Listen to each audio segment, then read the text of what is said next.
comes to mind when you think of text messaging?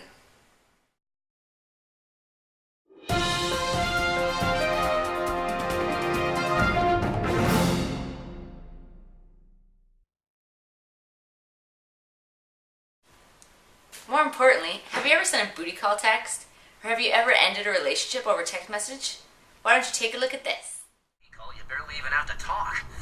Around 9 p.m. you say, "Hey baby, it's Barney. You busy tonight?" "Sweet. See you in half an hour. Can't wait." But the later it gets, the fewer words you need. "Barney, busy?" "Sweet." And by 3 in the morning,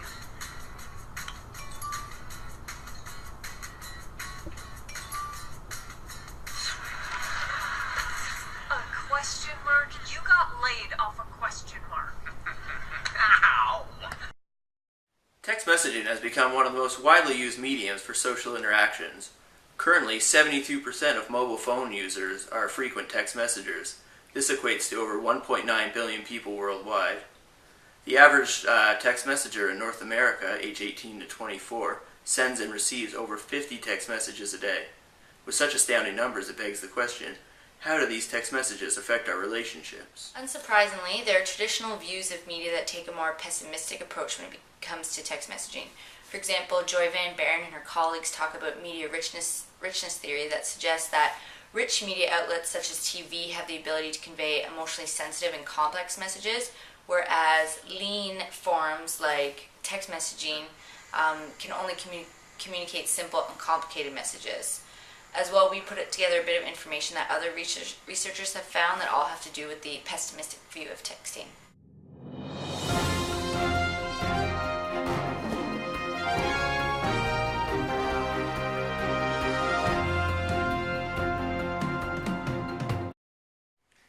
However, these traditional approaches tend to drastically underestimate text messages' ability to convey messages and maintain relationships.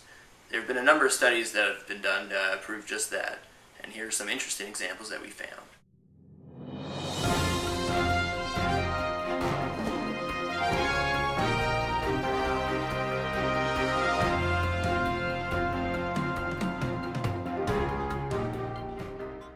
After looking at a huge amount of research on this topic, we decided to do a little bit of our own research and interview students from the University of Ottawa on how they felt text messaging was affecting their relationships.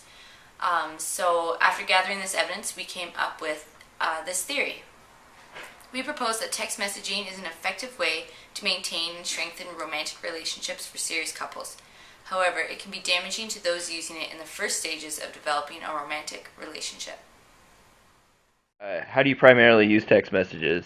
To keep in touch with people? Yeah. I speak to my mom a lot. She lives like a couple hours away, so we text a lot. Or to make plans. Or just to keep in touch. Do you feel over text messages you can portray a different side of yourself? Do you feel you're... I think so, yeah. I'm pretty sure, you can be more, upfront almost, because you don't have to have that face-to-face interaction. It's easier to say what you kind of really want to say. It's not as awkward. Yeah, there's a barrier. This can be better explained with Joseph Walter's social information processing theory. So this theory suggests that people find ways to get around the limitations of text messaging and can actually achieve the same or even greater levels of expression. So basically people find ways to use textual cues much the ways we use physical and verbal cues. In this way, people can relay emotions and detect deception. So in a romantic relationship, especially with people who know each other really well, text messaging can be used to convey all sorts of rich emotional content. Text messaging's popularity as a means to build relationships has skyrocketed based on two reasons. The first being the ease and pervasiveness of cell phones, as individuals can stay in constant contact with one another. The second, despite traditional thinking, lies in text messages' ability to convey even more rich and complex information than face-to-face communication. Text messages allow for anonymity, less social repercussions, and the ability to edit and reflect. That makes sense. So what about text messages at the beginning of your relationship, just say with you and your boyfriend, who's me? So in what sense? Like when you're at the beginning of the relationship, how did you use text messages? Yeah. Well, we texted a lot.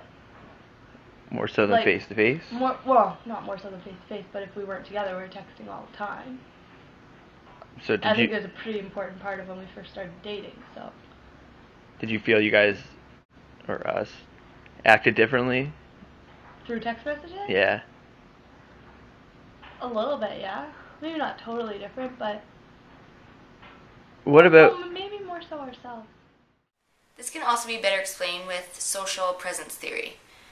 According to Short, Williams, and Christie, who developed it, social presence is the sense of being with another or how real the person on the other end of the conversation is perceived to be.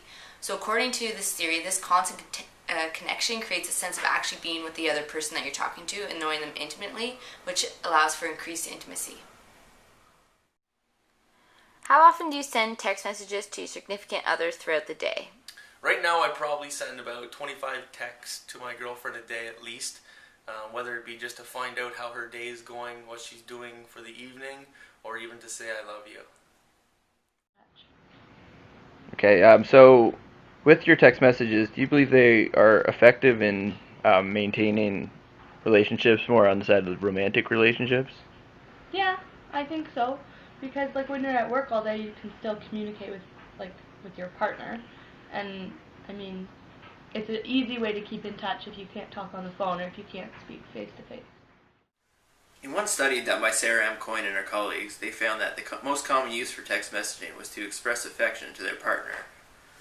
It is likely that technology has increased the ease in which affection can be expressed, with individuals being able to text a quick "I love you" in a meeting. Do you feel braver over text? I do feel more brave texting because this way you don't have to say it right to someone's face and you're kind of behind a wall, an invisible wall.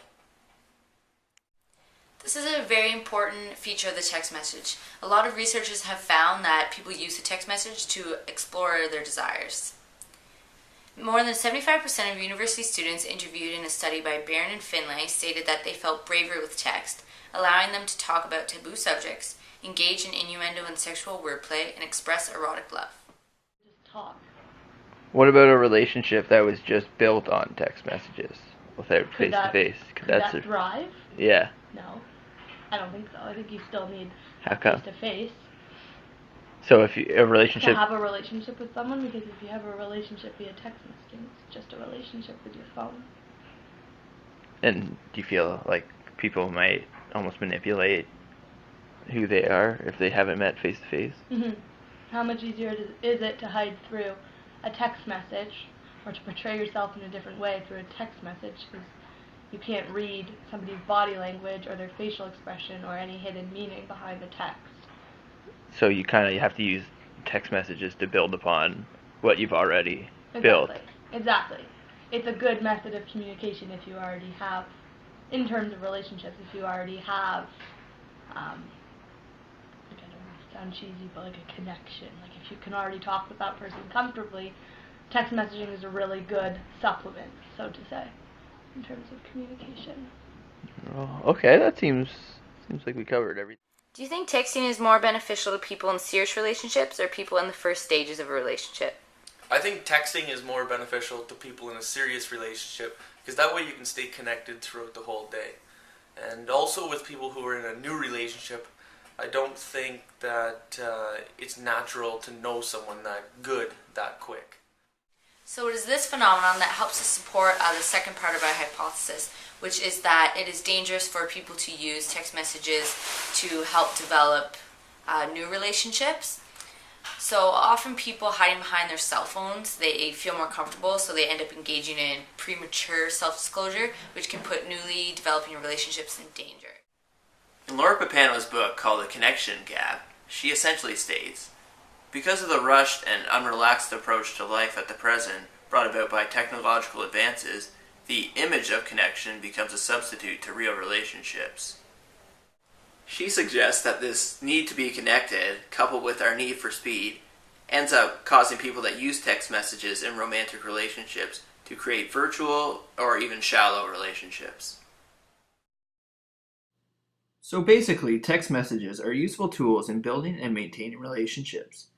However, they can be detrimental when used as the only medium for contact during these relationships due to a variety of reasons, including the tendency to disclose information too early, the ability to portray a completely different image of yourself, all of which can lead to a shallow and impersonal relationship.